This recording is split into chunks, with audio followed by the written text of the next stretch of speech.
مفتی شمائل ندوی صاحب کہ خدا فانی ہے. کتنے مذہب آگے چلے گئے، کسی نے جوپیٹر کو خدا مانا، کسی نے جاوید اختر صاحب.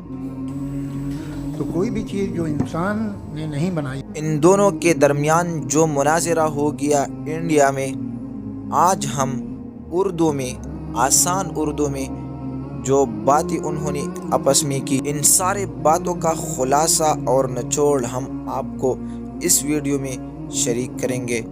تو ناظرین، ہم چلتے ہیں ان کے سوالات اور جوابات کی طرف.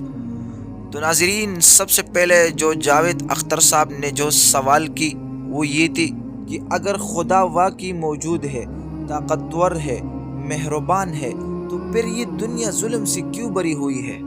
بچے بھوکے کیوں مرتے ہیں؟ معصوم کیوں روتے ہیں؟ اگر خدا واقعی موجود ہے اور ہر کام کر سکتا ہے تو پھر یہ سب کیوں ہونے دیتا ہے؟ یہ جاوید اختر کے پہلی سوال تھی.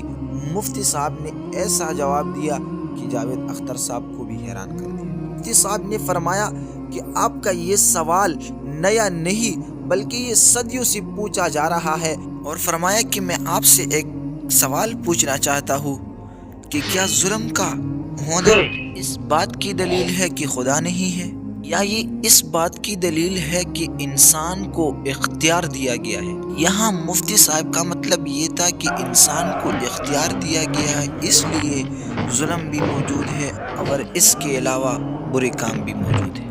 مفتی صاحب نے اس بات کی تائید کے لیے فرمایا کہ اگر اختیار نہ ہوتا تو نہ ظلم ہوتا اور نہ انصاف ہوتا، اور انسان محض ایک بے جان مخلوق بن جاتا اور مجبوری محض ہوتا، یعنی انسان دوسرے کے اختیار میں ہوتا، خود کوئی کام بھی نہیں کر سکتا. لیکن ہم دیکھتے ہیں کہ انسان ہر کام کر سکتا ہے، تو انسان کو اختیار دیا گیا ہے، اس لیے وہ ظلم بھی کرتا ہے اور اس طرح دوسرے جو کام ہے وہ بھی کرتا ہے. مفتی صاحب کے جواب ختم ہونے کے بعد جاوید اختر صاحب نے پھر مفتی صاحب پر سوال کیا، کہا کہ اختیار کا مطلب یہ تو نہیں کہ مظلوموں کو سزا ملے. تمہارے قول کے مطابق اگر خدا انصاف والا ہے تو پھر یہ نا انصافیہ کیوں؟ مفتی شمائل ندوی صاحب اس کے سوال کو سمجھ کر اس کا جواب دیا اور فرمایا کہ تم دنیا کو عدالت سمجھ رہے ہو، حالانکہ دنیا دراصل امتحان ہے. انجام اور سزا جو ہے وہ آخرت میں ملے گا. فرمایا کہ اگر ظلم کا بدلہ یہی دنیا میں مل جائے تو پھر آخرت کی کیا ضرورت ہوگی؟ حالانکہ ہم تو کہتے ہیں کہ آخرت ہوگی. تو اس لیے اللہ تعالیٰ انصاف والا ہے اور یہ انصاف اللہ تعالیٰ آخرت میں لوگوں کو دے گا. اس کے بعد جاوید اختر صاحب نے نیکسٹ کویسچن کیا اور فرمایا کہ میں کسی نظر نہ آنے والی ہستی کو کیسے مان لوں؟ اس کے سوال پر مفتی شمائل ندوی صاحب نے اس کو عقلی جوابات دے دی تاکہ وہ مان لے. مفتی صاحب نے فرمایا کہ آپ عقل کو دیکھ سکتے ہو، کہ کیا آپ محبت کو دیکھ سکتے ہو، اور فرمایا کہ آپ کیا ضمیر کو دیکھ سکتے ہو؟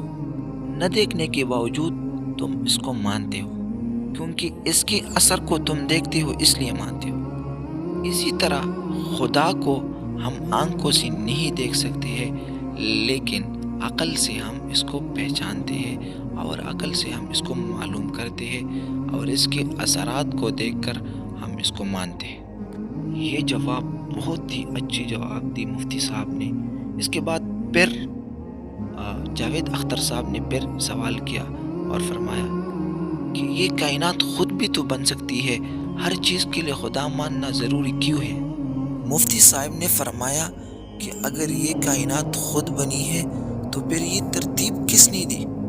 رات دن کے پیچھے کیوں آتی ہے اور سورج اپنے حد سے کیوں نہیں بڑھتا؟ انسان کے جسم کا نظام خود بخود کس طرح چل رہا ہے؟ جس طرح دنیا میں ایک چھوٹی سی عمارت خود نہیں بنتی، ایک کتاب خود نہیں لکھا جا سکتا، تو اس طرح بڑی کائنات، اس طرح یہ ساری چیزیں، دن رات، سورج، چاند، یہ ساری چیزیں کس طرح خود ہو سکتی ہے؟ یہ تو آپ کس طرح یہ بات کرتے ہیں؟ یہ تو عقل بھی نہیں مانتا. اس کے بعد جاوید اختر صاحب نے فرمایا کہ مذہب نے تو انسان کو لڑایا ہے، فساد کو پھیلایا ہے، اور انسان کی خون کو بہایا ہے تو ہم کس طرح کسی مذہب کو مان لیں؟